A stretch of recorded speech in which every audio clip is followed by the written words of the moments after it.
बच्चों एक बार bleaching powder का प्रिपरेशन एक बार और देख रहे हैं, ठीक है।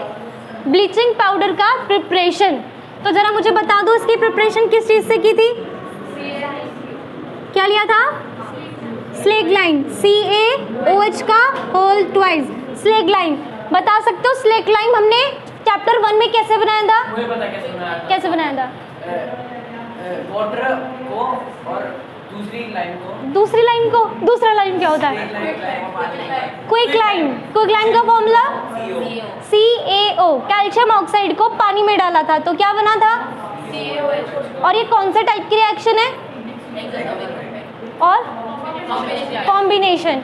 एग्जाम में दोनों चीजें लिखनी है कि ये एक्सोथर्मिक भी है और कॉम्बिनेशन भी है। टेस्ट में कुछ बच्चों ने सिर्फ कॉम्बिनेशन लिखा था बट उसे एक्सोथर्मिक भी लिखोगे, ठीक है। तो हमने स्लेगलाइन लिया और इसके अंदर क्या पास कर दिया? क्लोरीन पास कर दिया और फिर आपने इस रिएक्शन को क्या किया था? हीट, सही है। एक भी कर लो, उसमें क्या डाल दो? CaOH का होल ट्वाइस और उसमें क्या पास कराएंगे? क्लोरीन गैस, ठीक है ना। उसमें कौन सी गैस पास कराएंगे? Chlorine gas. तो क्या होगा जरा देखो, ऐसे ही तो था CaOH का होल ट्वाइस, तो मैंने OH को 2 बार लिख दिया, ठीक है। ऊपर वाले हाइड्रोक्साइड में से H और नीचे वाला OH जुड़ जाएगा तो क्या बनेगा? H और OH जब भी जुड़ते हैं तो क्या बनाते हैं? H2O, ठीक है ना। अब क्या होगा?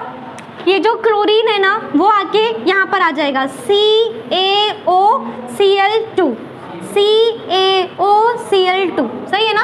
तो क्या बन गया तुम्हारा? Calcium oxychloride, that is bleaching powder. समझ आ गया ना? किसी को कोई दिक्कत है क्या? अब एक बार इसके यूजेस देख लो, सॉरी पहले प्रॉपर्टीज, ठीक है। पहले क्या देख लेते हैं? प्रॉपर्टीज। चलो बच्चों, पहली प्रॉपर्टी क्या होती है? ब्लीचिंग पाउडर कौन से कलर का होता है और कौन से फॉर्म में होता है? पाउडर्ड फॉर्म में, ठीक है। ब्लीचिंग पाउडर वाइट कलर का पाउडर होता है, क्रिस्टल नहीं है, ठीक है ना। जो घर में पाउडर होता है ना उसी फॉर्म में होता है वाइट कलर का। सेकेंड प्रॉपर्टी क्या है?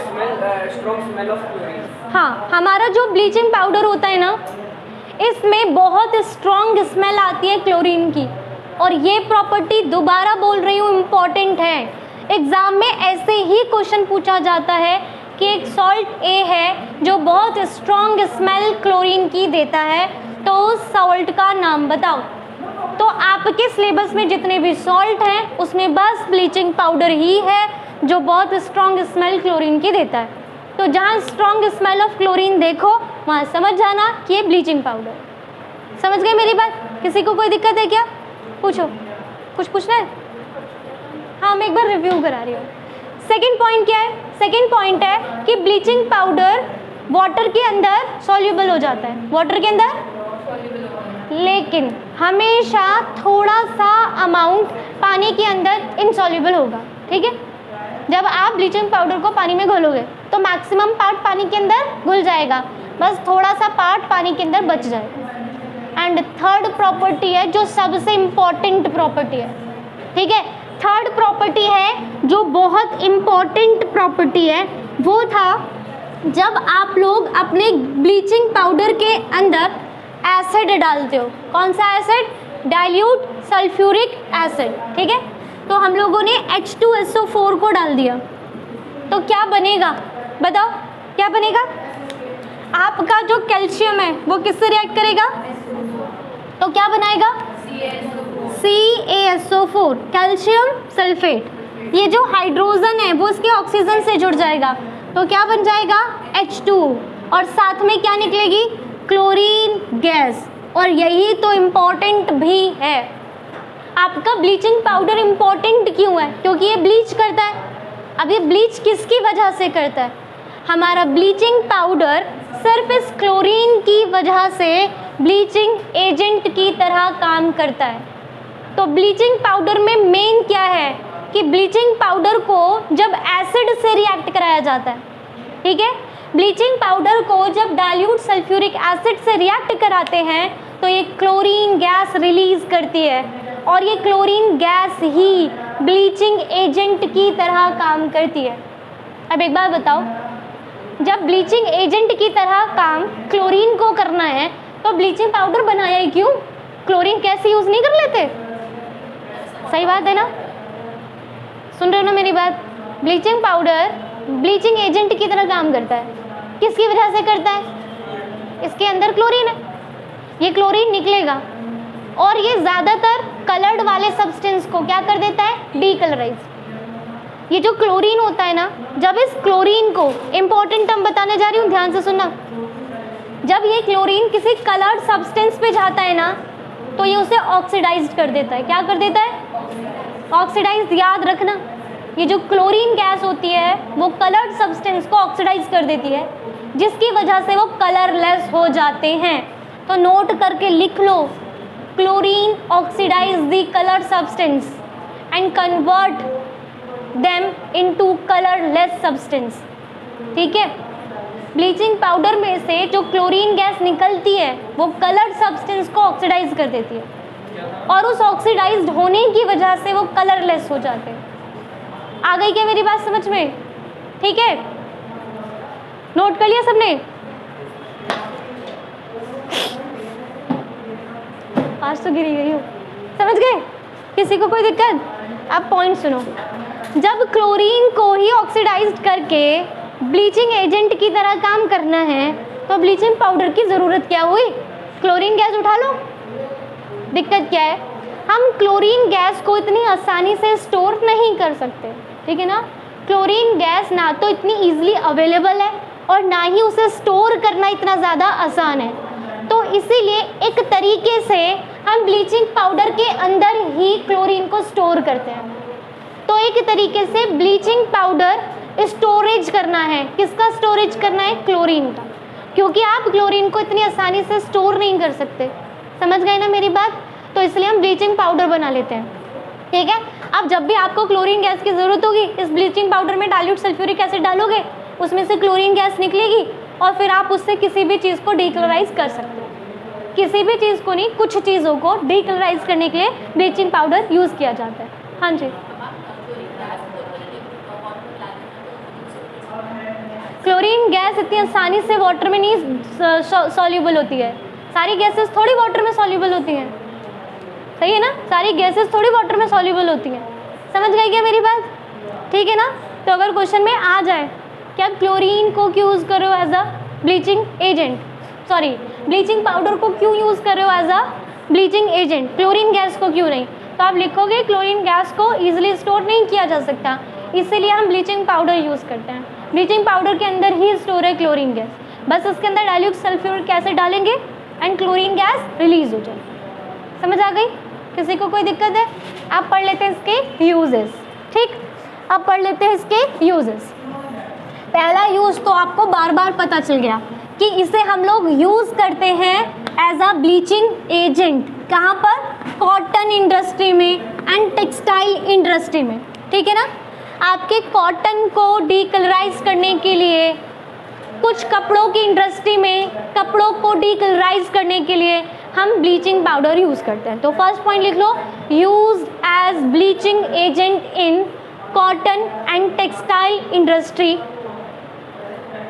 ठीक है, bleaching agent in cotton and textile industry.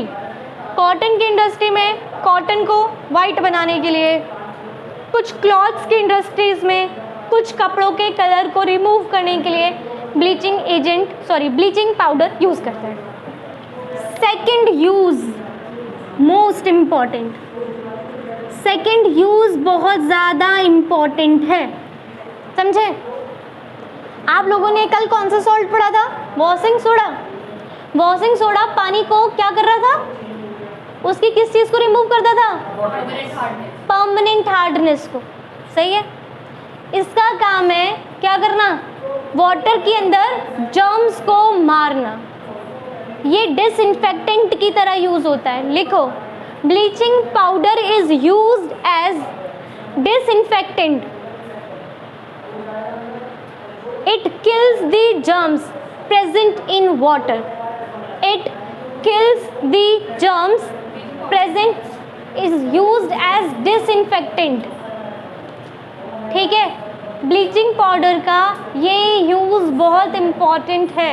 ठीक है, ब्लीचिंग पाउडर की 3 चीज़ें इम्पॉर्टेंट है।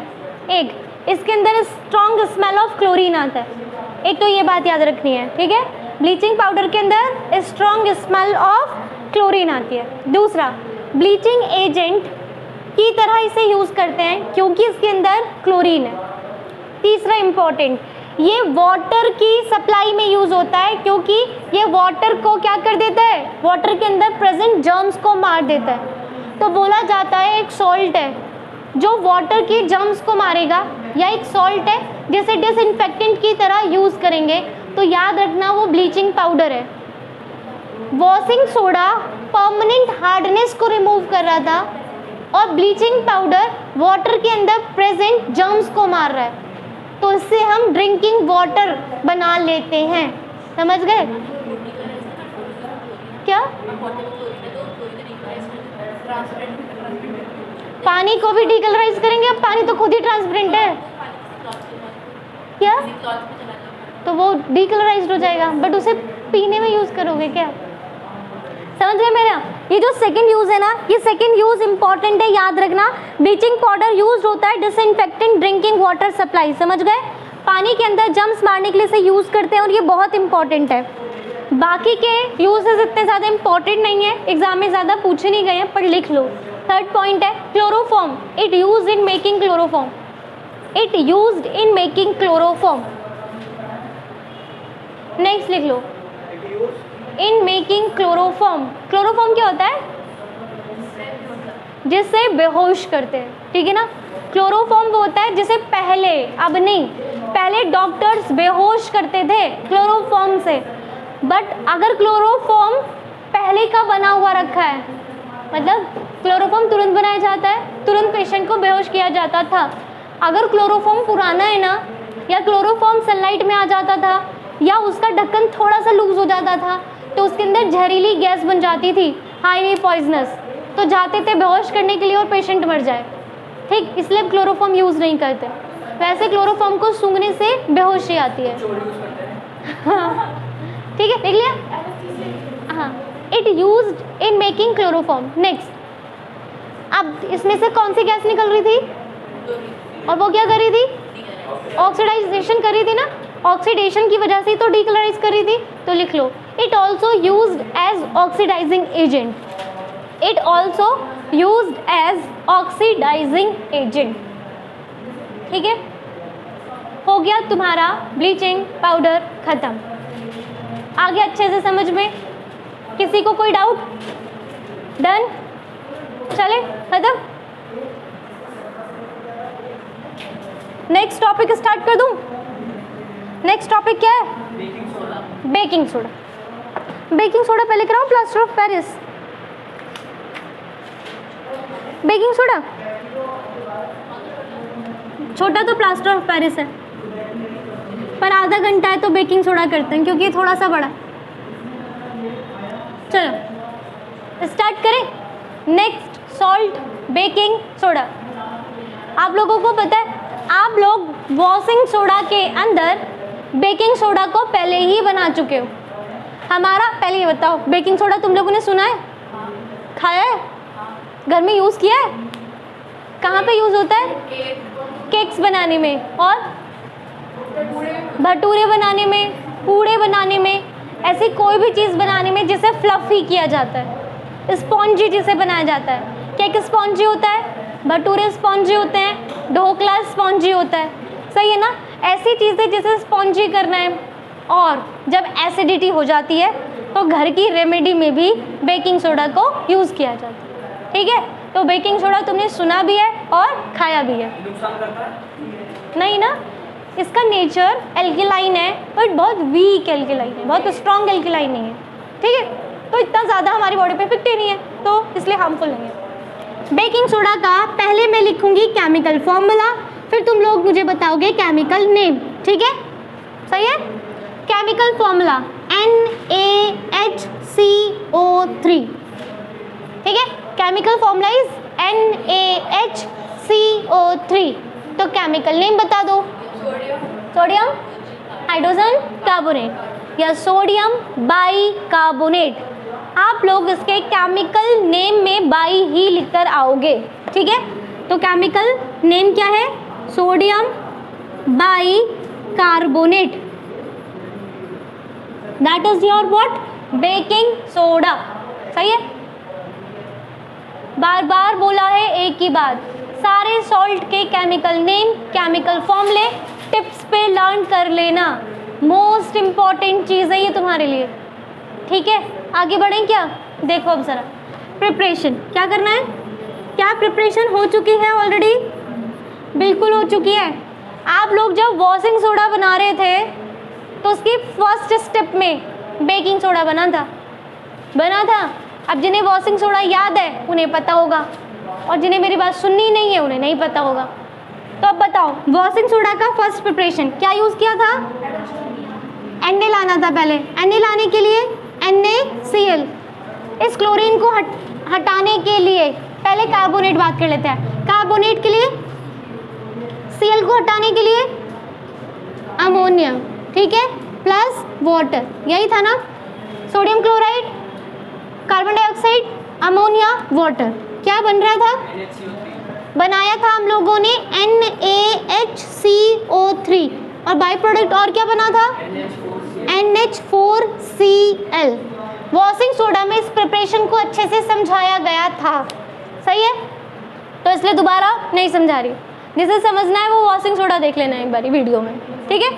जिसे ये रिएक्शन ना समझ आए वो वॉशिंग सोडा की रिएक्शन में वीडियो में जाना और उस वीडियो से इस रिएक्शन को समझ लेना।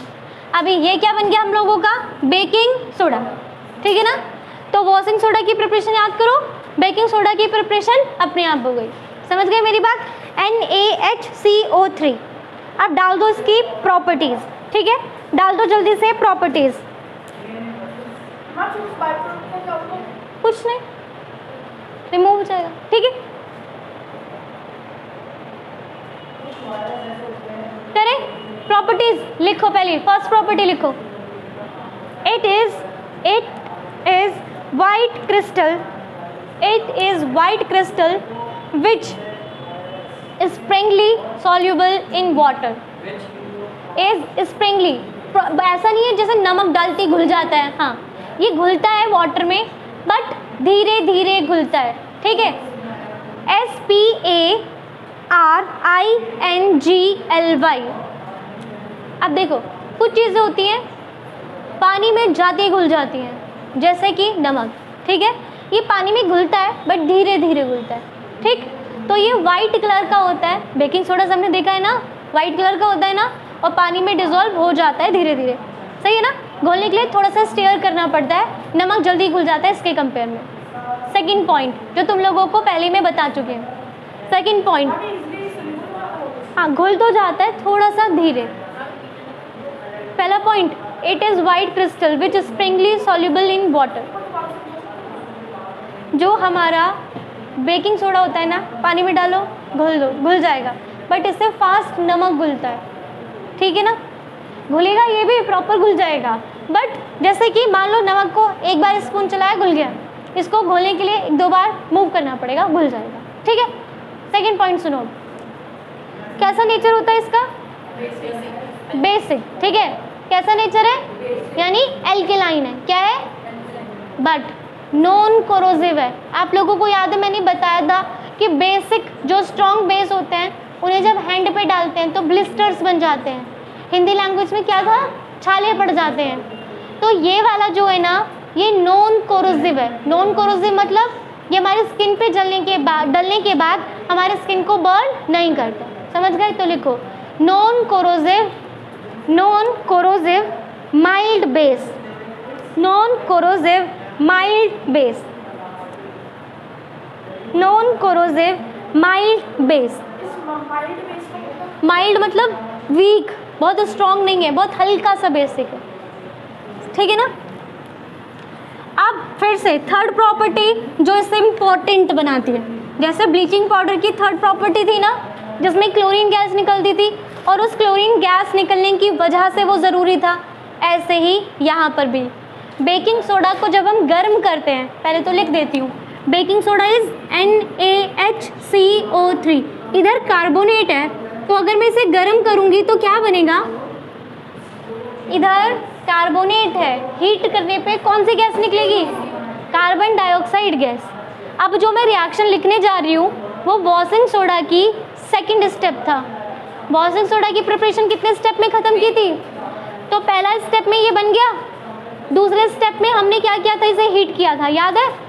तो वॉशिंग सोडा की प्रिपरेशन में सेकंड स्टेप क्या था, हमने बेकिंग सोडा के 2 मॉलिक्यूल लिए थे और जब आपने इसे गर्म किया था तो बनाया था Na2CO3, साथ में निकाली थी कार्बन डाइऑक्साइड गैस और साथ में बना था वाटर।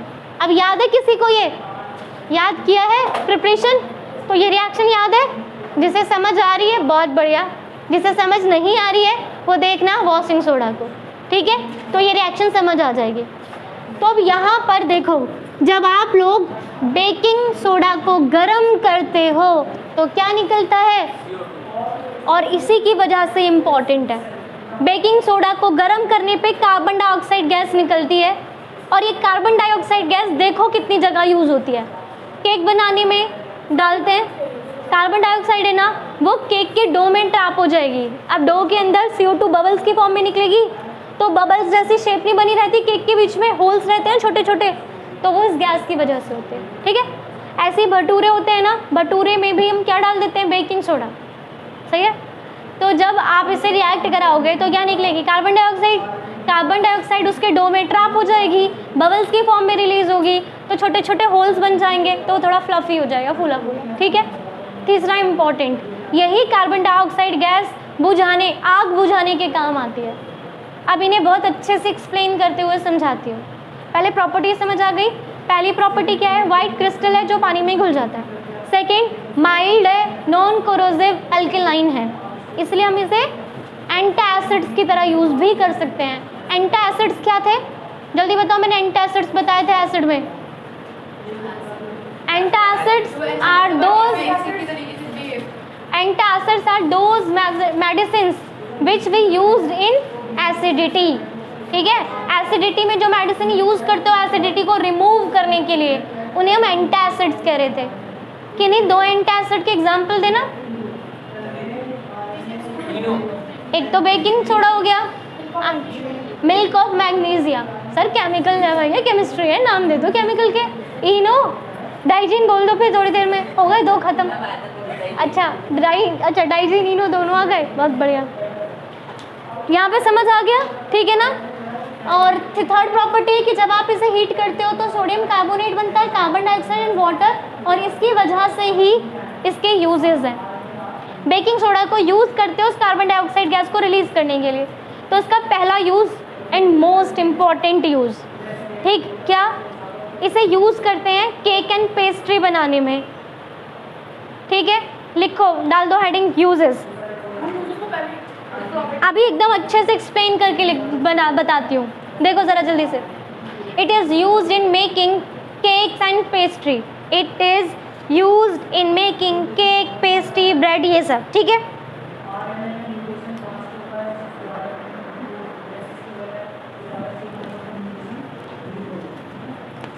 आप ज़रा मेरी बात सुनते जाओ, और ये बात बहुत ज़्यादा इम्पॉर्टेंट है।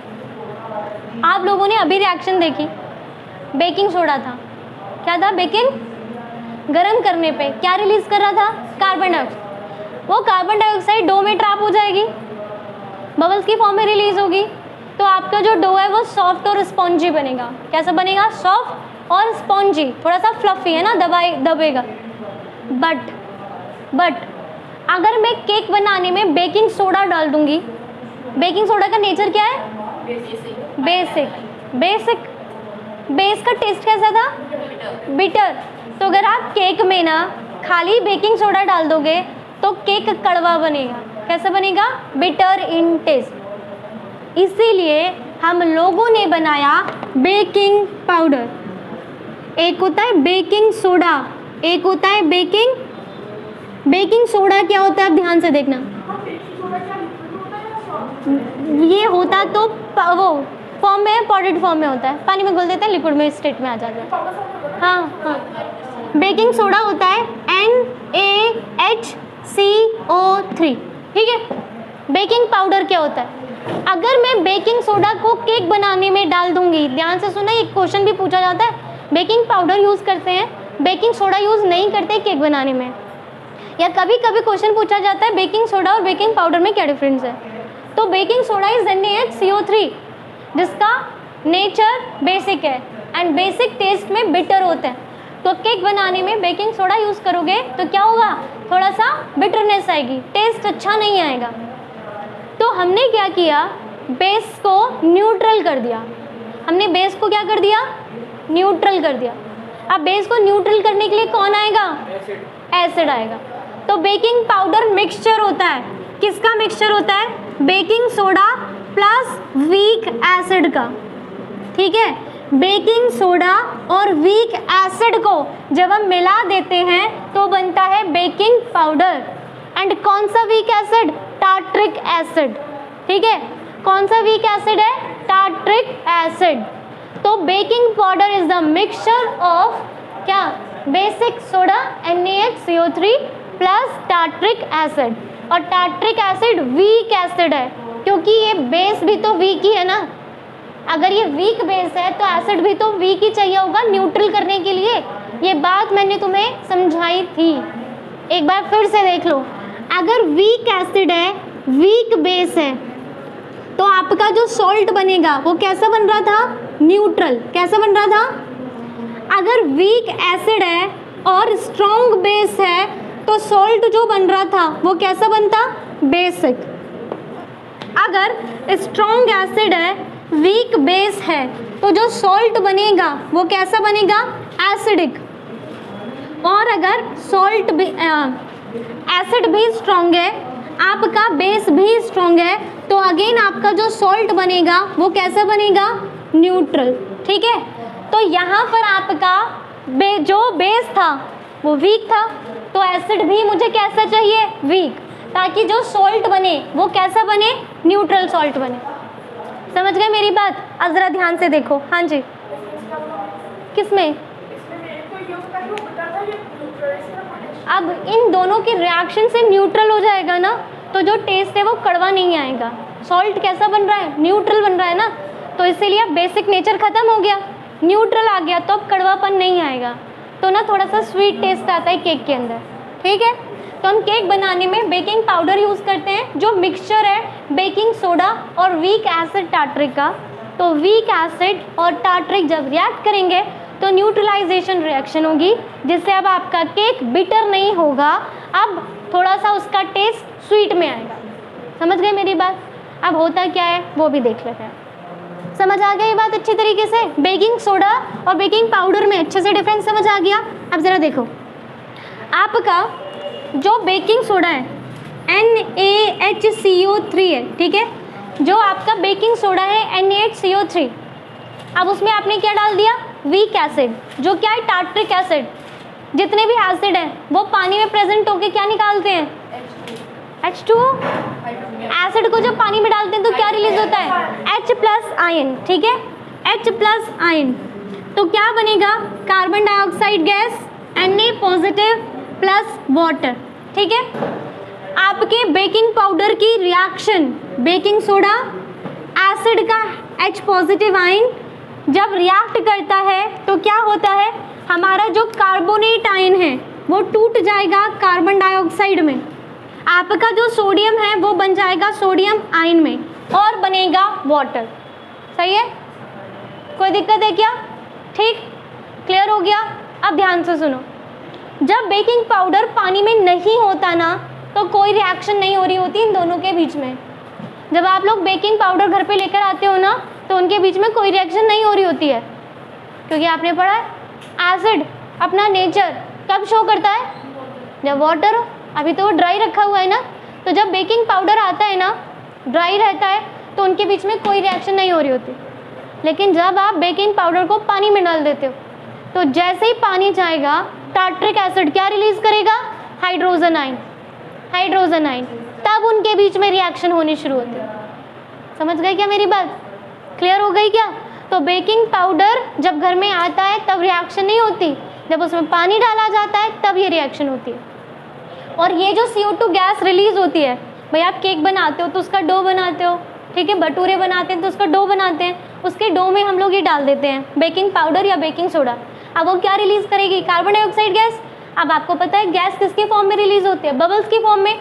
वो बबल्स डो में ट्रैप हो जाएंगे, जिससे उसमें बीच बीच में छोटे छोटे होल बन जाएंगे एंड उसी की वजह से वो सॉफ्ट और स्पॉन्जी बनते हैं। समझ आ गया? तो इसलिए ये केक और ब्रेड बनाने में यूज़ होता है। क्लियर हो गया? ब्रेड में तो होल्स बिल्कुल विजिबल होते हैं ना, केक में भी होते हैं, वो CO2 गैस की वजह से। यहाँ तक समझ आ गया? कोई दिक्कत है? लास्ट यूज़, ये जो हमारा बेकिंग सोडा होता है ना, वो आग बुझाने के काम भी आता है, ठीक है ना। अब कैसे? उसके लिए ये होता है, दिख रहा है? अब इसमें देखो क्या होता है, 2 ट्यूब्स हैं, इसके अंदर तो हम लोगों ने डाइल्यूट सल्फ्यूरिक एसिड भर के रखा गया, और ये जो छोटी सी ट्यूब है ना, ये जनरली 20 मिलीलीटर की होती है, और इसके अंदर हम लोग बेकिंग सोडा भर के रखते हैं, और ये धागे से ऐसे बंधी हुई है, ठीक है ना। मेरी बात सुन रहे हो ना? आप लोगों का बेकिंग सोडा आग बुझाने के काम आता है, जिसके लिए हम बेकिंग सोडा और डाइल्यूट सल्फ्यूरिक एसिड की रिएक्शन कराते हैं। Dilute sulphuric acid and baking soda 2 अलग अलग कंटेनर में भर के रखा गया होता है, जैसे कि दिख रहा है। ये दोनों सेपरेट है ना, अब इनके बीच में कोई भी रिएक्शन नहीं होती। अब अगर कहीं आग लग गई और आपको इसे यूज़ करना है, तो पहले आप क्या करोगे, इस धागे को खींचोगे। जब आप इस धागे को खींचोगे तो ये जो ट्यूब है जो सीधी है, धागे के खींचने की वजह से ट्यूब क्या हो जाएगी, टेढ़ी, और इसके अंदर जितना भी बेकिंग सोडा है वो किस में चला जाएगा, डाइल्यूट सल्फ्यूरिक एसिड में। तो जब आपका dilute sulphuric acid H2SO4 baking soda से रिएक्ट करेगा तो रिलीज करेगा बहुत सारी कार्बन डाइऑक्साइड गैस। अब हम क्या करेंगे, यहाँ पर नोजल की हेल्प से उस कार्बन डाइऑक्साइड को बहुत प्रेशर से बाहर निकालते हैं, ठीक है। तो जो कार्बन डाइऑक्साइड होती है ना, वो बहुत प्रेशर के साथ किसी भी बर्निंग सब्सटेंस पे डलती है, ठीक है। अब थोड़ा सा लिक्विड भी डलता है, अब कोई बर्निंग चीज़ थी उस पर लिक्विड गिरेगा तो क्या होगा, उसका टेम्परेचर थोड़ा सा कम हो जाएगा, तो वो क्या हो जाएगा, थोड़ा सा ठंडा हो जाएगा। साथ में कार्बन डाइऑक्साइड उसके ऊपर एक क्या करेगी, ब्लैंकेट तरह बना देगी, एक कार्बन डाइऑक्साइड की लेयर बन जाएगी। तो अब उसके पास ऑक्सीजन नहीं जा पाएगी ना, समझ रहे हो मेरी बात को। मान लो कि ये सब्सटेंस जल रहा था, ठीक है, अब इसके चारों तरफ कार्बन डाइऑक्साइड ने एक लेयर बना दी, बन गई ये लेयर। अब ऑक्सीजन कैसे इसके पास जा पाएगी, यानी इस बर्निंग सब्सटेंस से ऑक्सीजन की सप्लाई कट हो चुकी है। कोई भी चीज़ कब जलती है, जब उसे क्या मिलती है, अब इसे ऑक्सीजन मिल रही है क्या, तो बर्निंग बंद हो जाएगी।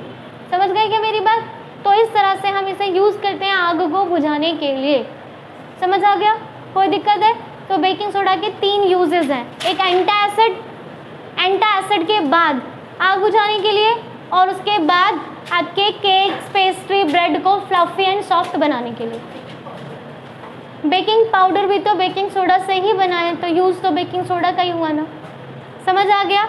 अब इसके बाद हमारे पास 2 सॉल्ट बचे हैं। एक सॉल्ट बचा है आपका प्लास्टर ऑफ पेरिस, जिसे आप लोग POP कहते हो, और एक बचा है NaOH, ठीक है। अब उसे करेंगे नेक्स्ट क्लास में। आज के लिए इतना, थैंक यू।